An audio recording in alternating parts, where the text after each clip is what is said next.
PM Modi का आज जयपुर का दौरा। राजस्थान सरकार के 1 साल पूरा होने के मौके पर आयोजित कार्यक्रम में 1 वर्ष परिणाम उत्कर्ष में शामिल होंगे। पीएम मोदी आज राजस्थान को देंगे 46,300 करोड़ की परियोजनाओं की सौगात। ऊर्जा, सड़क, रेलवे और जल से जुड़ी 24 परियोजनाओं का उद्घाटन और शिलान्यास करेंगे।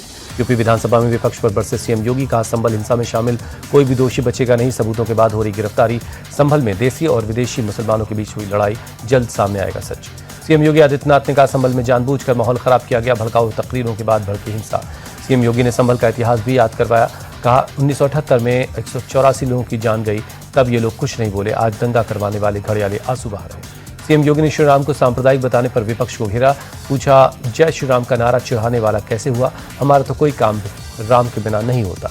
शोभा यात्रा को लेकर सीएम योगी की दो टूक। बोले, मस्जिद के सामने शोभा यात्रा क्यों नहीं निकल सकती? सड़क सार्वजनिक जगह होती है। डिप्टी सीएम केशव प्रसाद मौर्य ने सीएम योगी का किया समर्थन। कहा, खुदाई के बाद ही पता चल रहा है संभल में हिंदुओं पर कितने अत्याचार हुए। केशव प्रसाद मौर्य का समाजवादी पार्टी और कांग्रेस पर अटैक। कहा, दोनों में मुसलमानों के तुष्टीकरण की राजनीति करने की होड़ लगी है। सपा नेता शिवपाल यादव ने योगी सरकार को बताया धोखेबाज। कहा, विधानसभा में जनता के मुद्दों पर चर्चा नहीं चाहती है सरकार। यूपी के संभल में दशकों बाद फिर से खुले संभल मंदिर में पहुंच रहे लोग। सुबह सुबह हुई आरती। दिल्ली एनसीआर में एक बार फिर बहुत खराब श्रेणी में पहुंचा air quality index. Air quality panel ने लागू किया ग्रैप 4। दिल्ली शिक्षा विभाग ने 5वीं क्लास तक की पढ़ाई हाइब्रिड मोड में करवाने का आदेश दिया। एनसीआर में भी 5वीं तक की पढ़ाई हाइब्रिड मोड में होगी। ठंड की वजह से गौतम बुद्ध नगर में स्कूलों का समय बदला गया। अब 9 बजे से लगेंगी क्लास। एक्शन में दिल्ली पुलिस। ग्रैप 4 लागू होने के बाद कालिंदी कुंज इलाके में गाड़ियों की जांच की गई। देर रात सड़कों पर उतरे पुलिस वाले। ग्रैप 4 के नियमों का पालन करवाने के लिए जांच की गई। चिल्ला बॉर्डर पर भी मुस्तैद नजर आए दिल्ली पुलिस के जवान। आने जाने वाली गाड़ियों की चेकिंग हुई। दिल्ली में आज सुबह सुबह 5 डिग्री पहुंचा तापमान। घने कोहरे और कड़कड़ाती सर्दी के बीच परेड करते दिखाई दिए जवान। देश की राजधानी में शीतलहर के चलते गिरा पारा। लोधी रोड इलाके में छाई धुंध। यूपी के प्रयागराज में शीतलहर के चलते बड़ी ठंड। शीतलहर के साथ धुंध भी देखी गई। यूपी के कानपुर में गिरते तापमान के साथ इलाके में धुंध छाई रही। ठंड से बचने के लिए लोग ले रहे हैं अलाव का सहारा।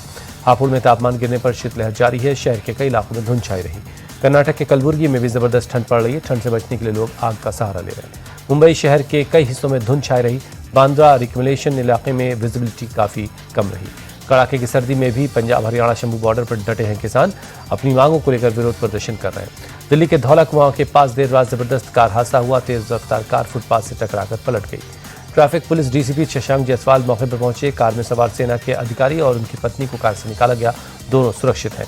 दिल्ली यूनिवर्सिटी के लॉ फैकल्टी के छात्रों का दावा। पुलिस ने शांतिपूर्वक प्रदर्शन कर रहे छात्रों पर लाठीचार्ज किया। परीक्षा की तारीख आगे बढ़ाने की मांग को लेकर प्रदर्शन कर रहे थे छात्रों का आरोप है कि लॉ फैकल्टी के डीन से वो मिलना चाहते थे, लेकिन डीन ने मिलने के बजाय कैंपस के अंदर पुलिस बुला ली।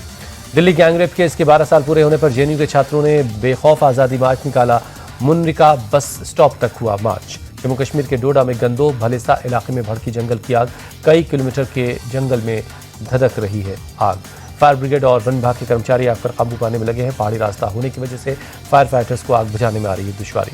दिल्ली पुलिस की क्राइम ब्रांच को बड़ी कामयाबी। 2 हथियार तस्कर गिरफ्तार किए गए। कुख्यात टिल्लू ताजपुरिया और छेनू पहलवान गिरोह को हथियार सप्लाई करते थे। वडोदरा में महाराजा सायाजी राव यूनिवर्सिटी ऑफ बड़ौदा के छात्रों ने तबला वादक जाकिर हुसैन को दी श्रद्धांजलि। एक साथ कई छात्रों ने तबला बजाकर नमन किया। दिल्ली के मेजर ध्यानचंद स्टेडियम में फिट इंडिया साइकिलिंग ट्यूजडे का आयोजन हुआ। केंद्रीय खेल मंत्री मनसुख मांडविया ने हरी झंडी दिखाई। मनसुख मांडविया ने पीएम मोदी के फिट इंडिया से ली प्रेरणा। कहा, हर रविवार को हम साइकिलिंग करेंगे, इससे प्रदूषण का भी समाधान निकलेगा। दिल्ली के भारत मंडप में फ्लेवर ऑफ इंडिया प्रोग्राम में बतौर चीफ गेस्ट शामिल हुए इंडिया टीवी के चेयरमैन और editor in chief Rajat Sharma. कहा, भारत के जायके को दुनिया भर में पहुंचाना हम सबकी जिम्मेदारी है। रजत शर्मा ने स्वर्गीय अरुण जेटली को याद किया। कहा, खाने के बहुत शौकीन थे अरुण जेटली। इस टॉपिक पर वो घंटों बात कर सकते थे। जम्मू कश्मीर के एलजी मनोज सिन्हा ने अयोध्या में हनुमानगढ़ी के दर्शन किए। कहा, महाकुंभ में आने का भी न्योता मिला है। झारखंड में भारी जीत के बाद सीएम हेमंत सोरेन उज्जैन पहुंचे। अपनी पत्नी कल्पना सोरेन के साथ महाकाल के दर्शन किए। शिरडी में साईं बाबा के दरबार में अपनी सास के साथ पहुंची कटरीना कैफ। हाथ जोड़कर पूजा कर दुआएं मांगी।